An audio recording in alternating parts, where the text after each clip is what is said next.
आप सभी को नमस्कार। उत्तराखंड के इन बंजर खेतों से आप सभी दर्शकों को उत्तराखंड राज्य स्थापना दिवस की हार्दिक शुभकामनाएं और बधाइयाँ। इस समय जिस स्थान पर मैं खड़ा हूँ ये हैं हमारे गांव के खेत।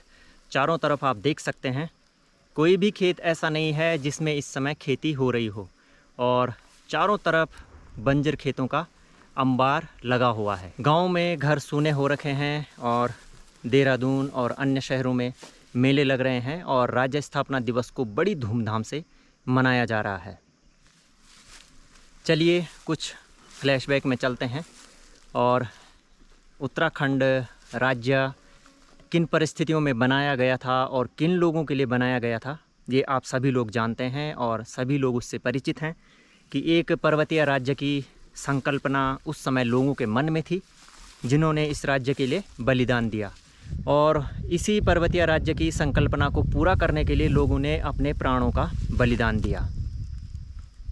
आखिरकार राज्य बना और राज्य बनने के बाद आप देख सकते हैं कि कितना विकास हुआ। उत्तराखंड बनने के बाद उत्तराखंड के जो गांव हैं उनके लिए एक बहुत बड़ी त्रासदी आई और धीरे धीरे गांव से पलायन होना शुरू हुआ।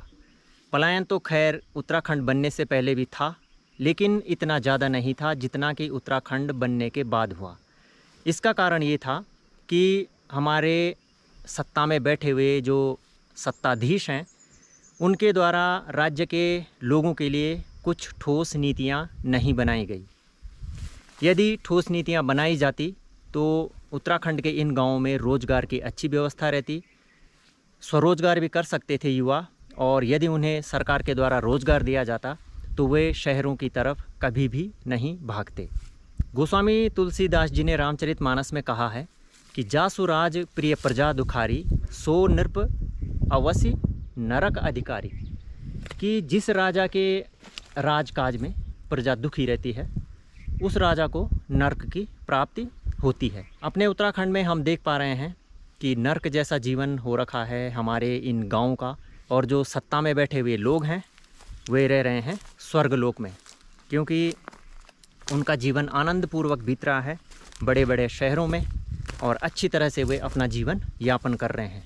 लेकिन इन बंजर खेतों को देख करके आप भी सोच सकते हैं कि इन खेतों को बंजर नहीं होना चाहिए था। उत्तराखंड के कई गांव अभी भी ऐसे हैं जहां पर कि लोग काम करते हैं। बीरोंखाल ब्लॉक के यदि मैं एक क्षेत्र की बात करूं तो वो है रसिया महादेव का क्षेत्र, और वहाँ के युवा अभी भी गाँव में रह रहे हैं और उन्होंने अपने खेत भी बंजर नहीं छोड़े हैं। उसका एक प्रमुख कारण है क्योंकि वहाँ पर एक कंपनी है जो कि उनको रोज़गार देती है, तो इस वजह से उन गाँव से पलायन बिल्कुल भी नहीं हुआ है।